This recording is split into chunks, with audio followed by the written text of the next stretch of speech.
Hello hi ಎಲ್ಲರಿಗೂ ನಮಸ್ತೆ. Welcome to my channel Sunita ಸ್ವಯಂ ಕಲಿಕೆಗೆ. ನಾನು ನಿಮ್ಮ ಸುನೀತಾ ಸ್ನೇಹಿತರೆ.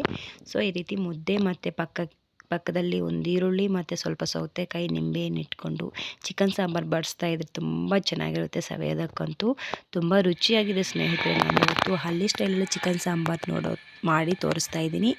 ನಮ್ಮ ಕಡೆ ಯಾವ ರೀತಿ ಚಿಕನ್ ಸಾಂಬಾರು ಮಾಡ್ತೀವಿ ಅಂತ ಅಂದ್ಬಿಟ್ಟು ಈ ವಿಡಿಯೋದಲ್ಲಿ ಕಂಪ್ಲೀಟ್ ತೋರಿಸಿದ್ದೀನಿ. ನೀವು ಮಾಡಿ ಟ್ರೈ ಮಾಡಿ.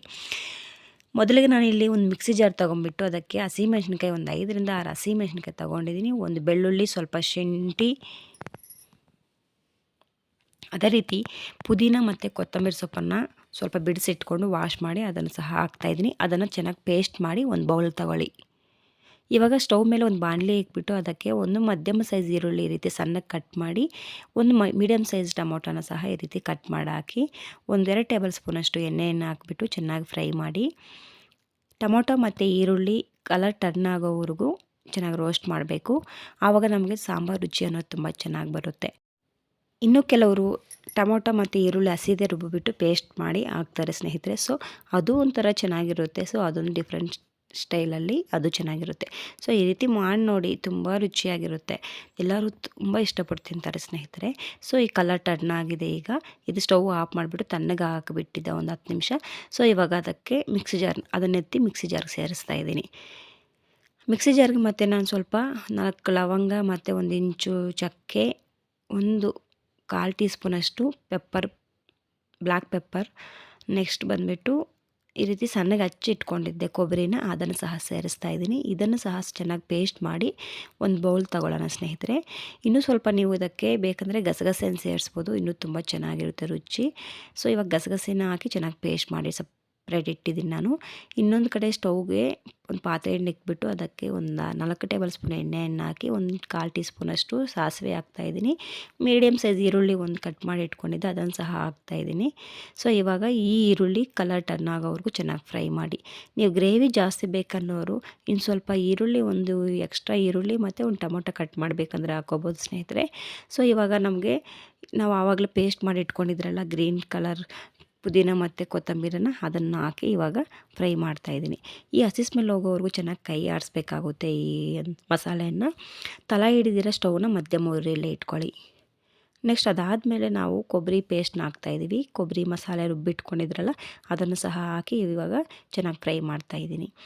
ಇದಕ್ಕೆ ಸ್ವಲ್ಪ ಮಿಕ್ಸಿ ಜಾರಲ್ಲಿ ಉಳಿದಿರೋ ಮಸಾಲೆಯನ್ನೆಲ್ಲ ಸ್ವಲ್ಪ ನೀರನ್ನು ಹಾಕಿ ನಿಮ್ಗೆ ಎಷ್ಟು ಬೇಕೋ ಅಷ್ಟನ್ನು ಸೇರಿಸ್ಕೊಂಡ್ಬಿಟ್ಟು ಈ ಹಸಿ ಸ್ಮೆಲ್ ಹೋಗೋವರೆಗೂ ಕೈ ಆಡಿಸ್ಕೊಂಡು ನಿಧಾನಕ್ಕೆ ಸ್ಟವ್ನ ಮಧ್ಯಮ ಉರಿಯಲ್ಲೇ ಇಟ್ಕೊಳ್ಳಿ ಆದಷ್ಟು. ಇಲ್ಲಾಂದರೆ ಬರೀ ಮಸಾಲೆ ಹಾಕಿರೋದ್ರಿಂದ ಸೊ ಬೇಗ ತಳ ಹಿಡಿಯುತ್ತೆ, ಸಾಂಬಾರು ರುಚಿನೂ ಚೇಂಜ್ ಆಗಿಬಿಡುತ್ತೆ. ಸೊ ಹಾಗಾಗ್ದಿರ ಈ ರೀತಿ ಕೈ ಆಡಿಸ್ತಾ ಇರಬೇಕು.